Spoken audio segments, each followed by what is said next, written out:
चंगा करता है, तू चंगा करता है, यीशु तू चंगा करता है, तू जीवन देता है, तू जीवन देता है, यीशु तू जीवन देता है। अय्यूब की पुस्तक उसका 13वां अध्याय उसका पहला और दूसरा वचन पढ़ेंगे हम।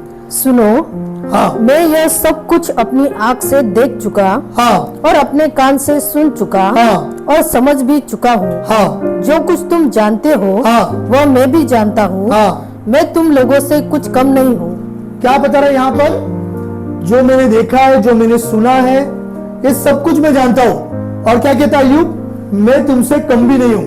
सब बातों को वो जानता है, परखने में, देखने में, बोलने में, उसने सब बातों को परखा है। हमने भी कलीसिया में हमारे हर एक लोगों को परखा होता है। जूना विश्वासी कारण होने के कारण हमें हर एक का स्वभाव पता होता है। हमने हर एक को परखा हुआ है। पर इसके हम 9वें और 10वें वचन को पढ़ते हैं। क्या यह भला होगा कि वह तुमको जांचे, क्या जैसा कोई मनुष्य को धोखा दे, और जैसा कोई मनुष्य को धोखा दे, वैसा ही तुम क्या उसको भी धोखा दे सकते हो? क्या वैसा ही तुम भी उसको क्या धोखा दे सकते हो? यदि तुम छिपकर पक्षपात करो, और यदि तुम छिपकर पक्षपात करो, तो वह निश्चय तुमको डांटेगा। तो वह निश्चय तुमको डांटेगा। क्या लिखा है? छुप कर पक्षपात करते हो। अनेक लोग छुप कर पक्षपात करते, सामने नहीं करते, छुप कर।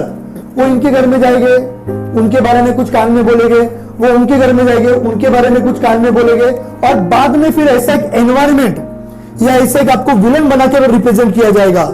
छुप कर पक्षपात करना, वे सामने नहीं आएंगे। प्रियो, ऐसे लोग मंडली के लिए प्रियो अत्यंत धोखे का काम है। घातकी लोग हैं लोग, इनसे हमें दूर रहना है। जो छुप कर पक्षपात करते हैं, जो अपना सा करने के लिए लोगों के घर घर में जाके बात करते, फोन पे बात करते, और फिर परमेश्वर के सेवकों के अधिकारी को घेरने का काम करते। प्रिय, मेरा विश्वास है कि यह वचन आपसे बातें कर रहा है। हमारे घर में भी, हमारे परिवार में भी हम अपने माता पिता के खिलाफ छुप कर काम ना करें, हमारे बच्चों के खिलाफ छुप कर बातचीत ना करें, हमारे कंपनीज में ऐसे छुप कर योजना ना बनाएं।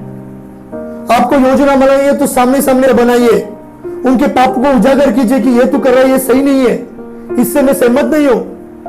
पर छुप कर पक्षपात कर रहे प्रियो, ये अत्यंत भयानक है परमेश्वर के राज्य के लिए। हम किसी भी प्रकार से छुप छुप कर दावपेच नहीं करेंगे।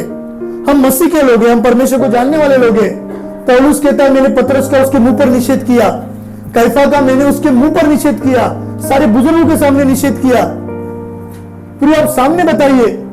पर ये जो छुप कर प्रियो काम करते, जो अत्यंत भयानक लोग होते, इनसे दूरी बना के रखना, इनसे दूरी बना के रखना, नहीं तो मसीह जीवन में आपका पतन हो जाएगा। मैं सच कहता हूं, इनसे दूरी बना के रखना, जो छुप छुप कर पक्षपात करते। एक और एक वचन को हम आगे पढ़ते हैं, नीति वचन 24:23। बुद्धिमानों के वचन यह भी है, क्या लिखा है? बुद्धिमानों के वचन यह भी है, न्याय में पक्षपात करना, न्याय में पक्षपात करना किसी रीति से भी अच्छा नहीं। किसी भी रीति से अच्छा नहीं है। किसका वचन नहीं है? बुद्धिमान लोगों का। न्याय में पक्षपात करना ये अच्छा नहीं है। हम किसके खिलाफ क्या न्याय कर रहे प्रियो, ये हमें समझने की जरूरत है। आपकी व्यक्तिगत कंपनीज में आप जहां पे काम कर रहे हैं, नौकरी कर रहे हैं, क्या आप जानबूझ के पक्षपात कर रहे हैं? आप बरकत नहीं पाएंगे प्रियो। आप जहां पर भी जॉब कर रहे प्रियो, इन सारे बातों से बच के रहिएगा। आपको उन्नति चाहिए तो मैं ऐसे अनेक लोगों को जानता हूं जिनके विरोध में पक्षपात किया गया प्रियो, और जब उनके विरोध में प्रियो पक्षपात किया, वे मसीह से दूर चले गए, दूर, उनका नामो निशान नहीं दिखाई दिया। एक महान पाचरण के साथ बुलाए गए थे, एक महान सेवा के लिए बुलाए गए थे। अनेक लोग पक्षपात के कारण कलीसिया छोड़कर चले गए। कितने लोग नष्ट हो गए, नष्ट, उनका परिवार नष्ट हो गए, उनके बच्चे शराब पीने लग गए, उनकी बेटियां कहां कहां जाने लग गई, सब नष्ट हो गए प्रियो। ये केवल क्या मालूम है कि प्रियो, अपनी खुद की सनक पूरी करने के लिए, अपनी खुद की अभिलाषा पूरी करने के लिए। मैं आपको बोलता हूं कि आप कितना भी छाती पीट कर प्रार्थना करो उनके लिए, वो प्रार्थना जब तक सुनी नहीं जाएगी जब तक आपने आपके स्वभाव को बदलानी है। आप पश्चाताप भी कर रहे हैं और आप में 0% बदलाव थे, आज भी आप वैसे ही है जैसे पहले थे, तो ये पश्चाताप किसी काम का नहीं है। हालेलुया, समझ में आ रहा है? इसलिए मैंने भी तुमको हाँ सब लोगों के सामने तुच्छा और नीचा कर दिया है, हाँ क्योंकि तुम मेरे मार्गों पर नहीं चलते, हाँ। वरन व्यवस्था देने में मुंह देखा विचार करते हो। क्या दिखा है प्रियो? व्यवस्था देने में तुम मुंह देखा विचार करते हो, तुम मेरे मार्ग में नहीं चल रहे, छोड़ दिया परमेश्वर ने। प्रियो, जब हम मुंह देखा विचार करने लगते हैं ना, परमेश्वर हमें छोड़ देता है। फिर एक बार उस वचन को पढ़। इसलिए मैंने भी तुमको सब लोगों के सामने हाँ, तुच्छ और नीचा कर दिया क्या है। लिखा है? सब लोगों के सामने तुच्छ और नीचा कर दिया है।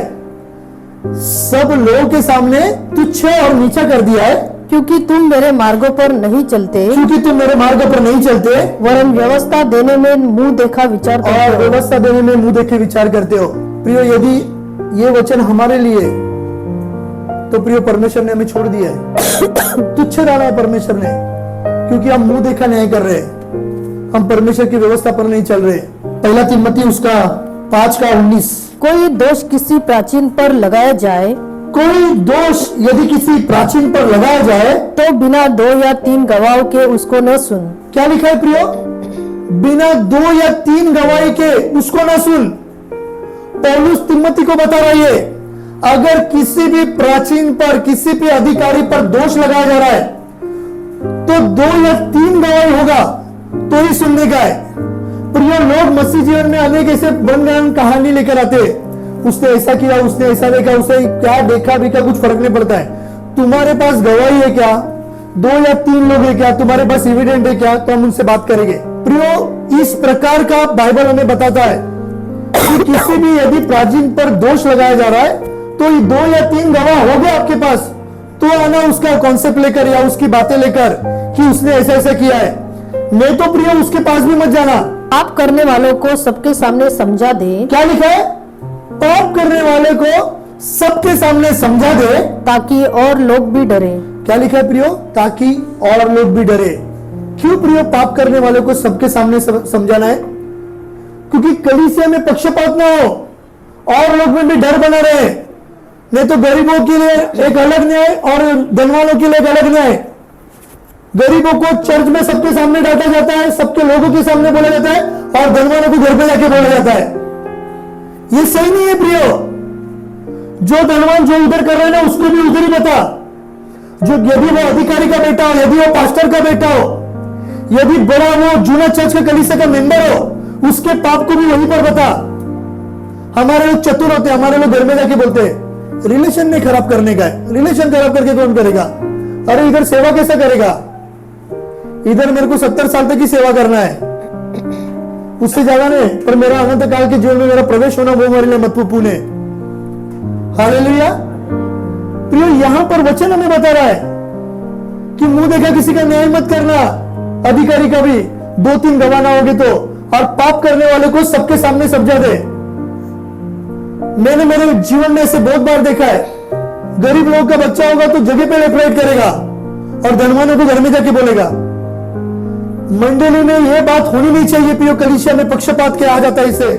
जब कलीसिया में पक्षपात होता है प्रियो, तो कलीसिया एक बड़े धोखे के क्षेत्र में। एक और एक वचन हम लेते, यहूदा की पत्री 1 अध्याय 16 वचन। ये तो असंतुष्ट और ये तो असंतुष्ट, कुड़कुड़ाने वाले और अपनी अभिलाषाओं के अनुसार चलने वाले हैं, अपनी अभिलाषा के अनुसार चलने वाले हैं, और अपने मुंह से घमंड की बातें बोलते हैं,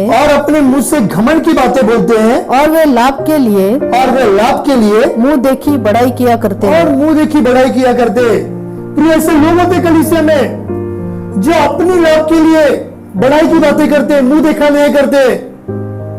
ऐसे लोगों से प्रिय में दूर रहना है। ऐसे लोगों से हमें संभाल के रहना है कि जिसके द्वारा इस पक्षपात के लपेटे में हम ना आ जाए। अनेक लोग एक दूसरे को चाबी लगाने का काम करते हैं। सिस्टर तुम मेरे साथ है क्या, नहीं बोलो, मेरे साथ है तो मेरे साथ खड़ा रहना पड़ेगा।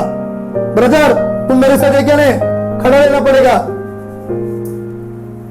प्रियो जब कोई ऐसा बोलता है खड़ा रहना पड़ेगा, तो हाँ हम आपके साथ खड़े, पर मुझे विस्तार में बताओ कि क्या हुआ है। अगर सच रहेगा तो मैं खड़ा रहूंगा। फुकड़ का लेके बॉडीगार्ड करके खड़ा मत करना मेरे को।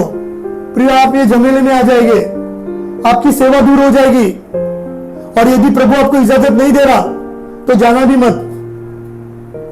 प्रभु से बोलिए कि प्रभु ये मैं झमेले में गिरूं क्या। मैं अनेक बार ऐसे झमेलों में गिरा हूं और मैं प्रॉब्लम में आ गया। प्रियो लोग तुम्हारा इस्तेमाल करेंगे और योग्य समय बाजू में कर देंगे। सावधान रहना है प्रियो। मसीह जीवन में लोग काफी चतुर होते, लोग जानते हैं कि मनुष्य का किस रीति से इस्तेमाल किया जाए। दूसरा तिम्मती उसका 3:5, वे भक्ति का भेष तो धरेंगे। क्या लिखा है प्रियो? वे भक्ति का भेष तो धरेंगे, मतलब एक प्रकार के नाटक करने वाले लोग। कैसे लोग रहेंगे? भक्ति का भेष धरेंगे, नाटक करने वाले लोग। वे भक्ति का भेष तो धरेंगे, वे भक्ति का भेष तो धरेंगे, पर उसकी शक्ति को न मानेंगे। पर वो उसकी शक्ति को नहीं मानेंगे। परमेश्वर का भविष्यवक्ता संदेष्टा के कितना भी उसको बोलो वो मानेगा नहीं। वो उसका ही है, वही वो पूरा करेगा। उसके मन में जो अभिलाषा है ना वो उससे रिप्रेजेंट करेगा। आगे ऐसों से परे रहना। क्या लिखा है प्रिय? ऐसे से परे रहना, परे रहना, दूर रहना। जो सुनने को ही तैयार नहीं है, जो मानने को ही नहीं तैयार है, उसने केवल भक्ति का भेष धरा है। वो उपवास भी करता है, वो अन्य भाषा भी बोलता है, वो भविष्यवाणी भी करता है और वो नाटक भी करता है। ऐसे लोगों से क्या रहना? दूर रहना, परे रहना, कि जिसमें मसीह जीवन में आपका बचाव बना रहेगा।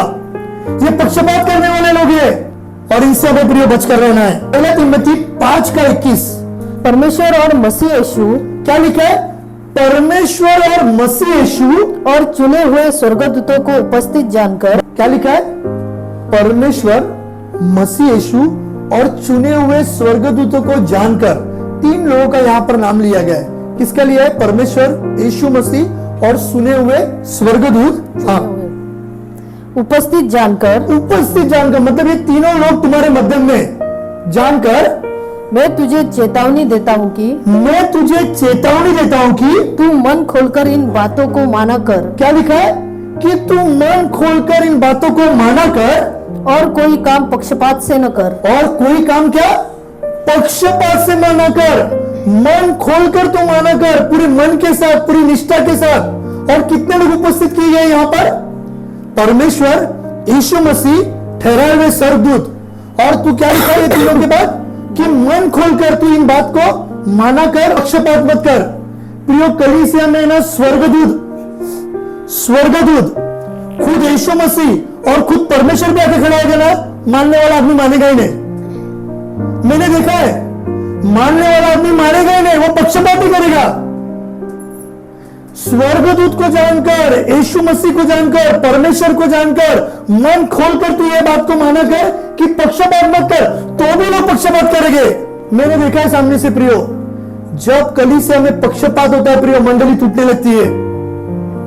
और यहां पर पौलुस तिम्मती को बता रहा है, परमेश्वर को, यीशु मसीह को उपस्थित जानकर, स्वर्गदूतों को उपस्थित जानकर, मन खोलकर क्या? पक्षपात न कर, तो भी लोग प्रिय पक्षपात करते हैं। अभी और कौन चाहिए उनको?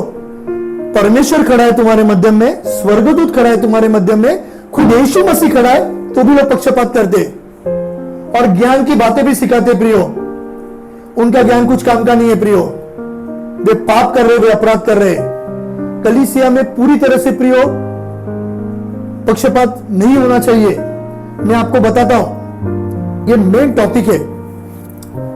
आपको पता है कि जब एरितो की काम 6ठे अध्याय में आप जाएंगे, वहां पर 1, 2, 3 वचन, ये वचन की विशेषता क्या मैं बताता हूं। मंडली में ना लोग बहुत भारी तादाद में बढ़ रहे थे।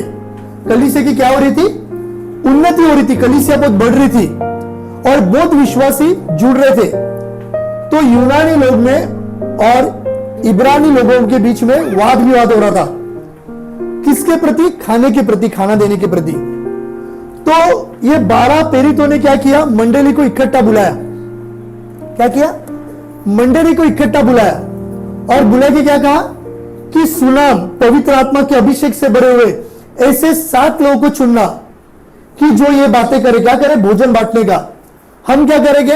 हम प्रार्थना और वचन की सेवा करेंगे। कलीसिया में ऐसे अनेक लोग हो सकते, वो ढोंग का नाटक करते होंगे। ये यहां पर हमें स्पष्ट बता रहा चले कि ये जो काम कर रहे कलीसिया में, इनके पास पवित्र आत्मा का अभिषेक नहीं है, ये पक्षपात कर रहे। इसलिए पवित्र आत्मा से भरे हुए लोगों को चुनो कि ये वो काम करे। कलीसिया में जो लोग पक्षपात करते हैं, उनके पास पवित्र आत्मा का अभिषेक नहीं होता। वे नाटक कर रहे, वे छंदनाती छान के समान है। वे पक्षपात कर रहे और वो कलीसिया का नेतृत्व कर रहे। इसी रीति से मसीह लोग बहुत बढ़ गए थे कलीसिया में, मसीह लोग बहुत ज्यादा हो गए थे। वो खाना बांटते समय पक्षपात कर रहे थे, अपने बिरादरी के लोगों को ज्यादा भोजन दे रहे थे। पर परमेश्वर के दास ने क्या कहा कि तुम ऐसे 7 लोगों को चुन लेना जो पवित्र आत्मा के अभिषेक से भरे हो। तो ये जो 7 लोग थे प्रियो, यूनानी भी थे, ये यहूदी भी थे और ये इब्रानी भी थे। और ऐसे 7 लोगों को चुन लिया प्रियो कि क्या करेंगे? भोजन को बांटे। प्रियो, एक भोजन बांटने के लिए भी पवित्र आत्मा का अभिषेक चाहिए। जिसके पास पवित्र आत्मा का अभिषेक नहीं है, वो पक्षपाती करता रहेगा। क्या करता रहेगा? वो पक्षपात करता रहेगा। यह हमें मसीह जीवन में सीखने की जरूरत है। हम देखते प्रियो, राजा शाऊल कैसे चुना गया? राजा शाऊल कैसे चुना गया? लोग क्यों हो रहा? लोग बोल रहे थे हमें राजा चाहिए, हमें राजा चाहिए, हमें राजा चाहिए। परमेश्वर ने उन्हें राजा दिया। वो उनके साथ क्या करने वाला ये भी बताया। तो भी लोगों ने बोला हमें क्या चाहिए? राजा चाहिए। परमेश्वर ने राजा दिया, शमूएल को भेजा, बोला उसका अभिषेक कर डाल। बहुत अच्छा था शुरुआती के दिनों में, माता पिता का आदर करने वाला, गोर गरीबों का आदर करने वाला, अभिषेक से भरा हुआ, फिलिस्तीन को का नाश करने वाला। पर चुना था किसने प्रियो? लोगों ने। पर वो जब परमेश्वर के राज्य से दूर जाने लगा, परमेश्वर की व्यवस्था को नहीं मानने लगा, तो परमेश्वर ने क्या किया प्रियो? अपने लिए एक नया राजा चुना, दाऊद राजा चुना। परमेश्वर कहता है कि वो मेरे मन के समान है, मेरे मनों को जानने वाला, मेरे मन के विचार को रखने वाला। परमेश्वर ने क्या किया? दाऊद को चुना। और दाऊद को चुनने के बाद प्रियो, हमें देखने को मिलता है कि यीशु की वंशावली उसके ओर से आई।